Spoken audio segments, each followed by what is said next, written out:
అధికారంలోకి వచ్చిన తర్వాత మహిళల గురించి గాని, మహిళల మీద జరుగుతున్న అఘాయిత్యాల గురించి గాని, మహిళా సమస్యల గురించి గాని ఎన్నడూ మాట్లాడని సీతక్కకు మరియు మహిళా కమిషన్ కు, కమిషన్ చైర్పర్సన్ కు వరలక్ష్మి వ్రత శుభాకాంక్షలు. అక్క సీతక్క, రీల్సక్క, ఇస్కక్క అవ్వ మహిళా కమిషన్ చైర్పర్సన్ అవ్వ. ఈ 8 నెలలల్లా దాదాపుగా 1800 మంది మహిళల మీద అత్యాచారాలు, అఘాయిత్యాలు, కిడ్నాప్లు జరిగినాయి. ఎన్నడూ స్పందించలేదు. ఎక్కడ పోయిందవ్వా నీ కమిషన్? ఏడున్నరవ్వా నీ కమిషన్? అవ్వ నిండు సభల మహిళా ఎమ్మెల్యేలను అవమానించినప్పుడు, నిలబెట్టినప్పుడు ఎక్కడున్నదవ్వా నీ కమిషన్?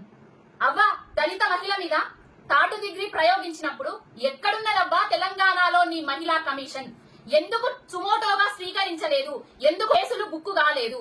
రాజ్యాంగబద్ధమైన సంస్థలను జేబు సంస్థలుగా వాడుకుంటున్నారని ఢిల్లీలో మీ రాహుల్ గాంధీ మొరుగుతాడు, గల్లీలో మీ రేవంత్ రెడ్డి, మీ కాంగ్రెస్ వాళ్ళు రాజ్యాంగబద్ధమైన సంస్థలను జేబు సంస్థలుగా ఉపయోగించి కేటీఆర్ గారి మీద నిన్న ఏదైతే ఆయన వ్యాఖ్యలు చేసిండో, ఫ్రీ బస్సు మంచిదే గాని దానితో పాటుగా బస్సులను పెంచండి అని ఆయన మాట్లాడితే దాన్ని సుమూటోగా తీసుకొని కేసులు బుక్ చేసిండు. అయినా కూడా కేటీఆర్ గారు విలువలున్న నాయకుడు కాబట్టి మహిళలను కించపరిచినట్టుగా మాట్లాడుతున్నట్టు విచారం వ్యక్తం చేస్తున్నా అనేసి మీరు చిల్లర రాజకీయాలు చేస్తే ఆయన పోస్టు పెట్టిండు. కానీ ఎన్నడన్నా నీ గుంపు మేస్త్రి గాని, నీ కాంగ్రెస్ నాయకుడు గాని మహిళలను కించపరిచినా కూడా క్షమాపణ అడిగిన దాఖలాలున్నాయా? అవ్వ మహిళా కమిషన్ చైర్పర్సన్ అవ్వ, ఇప్పటికీ కూడా నువ్వు కాంగ్రెస్ మహిళా అధ్యక్షురాలుగానే వ్యవహరిస్తున్నావు. చైర్పర్సన్ అని అనుకుంటలేవు.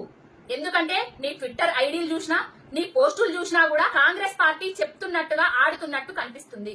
ఇప్పటికైనా మహిళల మీద జరుగుతున్న అఘాయిత్యాల గురించి, అత్యాచారాల గురించి మరియు మహిళలకు ఇస్తానన్న హామీల గురించి మాట్లాడుండ్రి, రీల్స్ చేయండ్రి, పోస్టులు పెట్టుర్రి, సుమోటోలుగా కేసులు బుక్ చేయండ్రి అని మనస్ఫూర్తిగా కోరుకుంటాను.